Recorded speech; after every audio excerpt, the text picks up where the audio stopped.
Alors maintenant qu'on a réussi à faire, on a réussi à récupérer nos données ici. Ce qu'on va vouloir faire, ça sera un petit exercice avant de nous attaquer aux bases de données.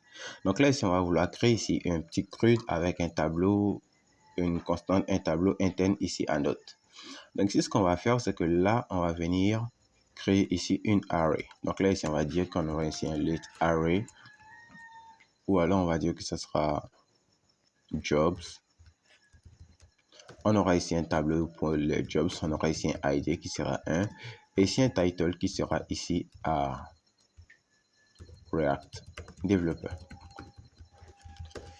Donc là, on dira qu'on aura ici un tableau de jobs. Et ici, ce qu'on va vouloir faire, c'est que lorsque les données seront entrantes, lorsque l'utilisateur va soumettre des données, on va souhaiter ici mettre à jour ici ce tableau. Et ici, pour pouvoir faire, on va maintenant se passer du coupage du serveur de façon manuelle, comme ceci, et encore le relancer nous-mêmes. Ici, ce qu'on va faire, c'est qu'on va vouloir le rendre dynamique. On va vouloir que le traitement se fasse automatiquement sans avoir besoin qu'on vienne à chaque fois couper le serveur, le relancer. Et ici, pour ce traitement, c'est plutôt simple. On va se rendre ici sur le site sur Google, on va dire. Et ici, ce qu'on va chercher, on va chercher une autre dépendance qu'on va taper ici. Ça sera NodeMon. Et ici, on va mettre NodeMon. Et ici, on va ajouter le mot-clé NPM pour qu'il puisse nous donner le code NPM pour pouvoir l'installer dans notre projet. Donc là, on va nous donner une ligne qui pointe vers npm.js. On va prendre ici NodeMon. Donc là, on clique sur le lien pour tomber sur le site de npm. Là, on prend ici le code qui est npm i NodeMon.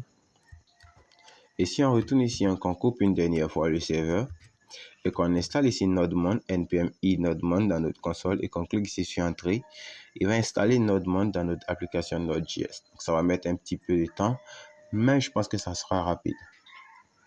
Donc après quelques secondes, il a fini d'installer NodeMon dans notre application Node.js et ici, il va falloir la configurer. Et pour la configurer, c'est plutôt simple. On va aller au niveau du fichier package.json. Et là, au niveau de la commande start, vous avez vu que nous, on avait mis ici un node suivi du nom du fichier. Et plutôt que de mettre node ici, on va remplacer, ça sera directement NodeMon. Donc, on aura ici NodeMon suivi du nom du fichier entrant. Donc, dans notre cas, c'était le app.js.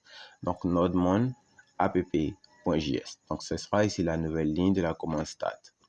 Et ici, si on fait ça et qu'on enregistre tout ça et qu'on ferme ici le package.json et qu'on nettoie ici notre serveur pour finir. Et si on veut tester ça, on a juste à faire ici un npm start. Donc là, ici, on lance ici un nouveau serveur avec le npm start. On aura ici NodeMon to restart at any time, enter rs. Et ici, il écoute ici les modifications. Donc si, par exemple, là, je suis ici au niveau de ma méthode /simple et je souhaite faire ici des modifications. Par exemple, là, je dis que ce que je souhaitais récupérer, c'était un status code de 200, un status message de jobs found et ici un data qui est égal à jobs. Et vous voyez que dès que je vais enregistrer ça, NodeMon va automatiquement se relancer. Donc, il va automatiquement faire le npm start pour moi. De telle sorte que moi, j'ai plus besoin de le faire.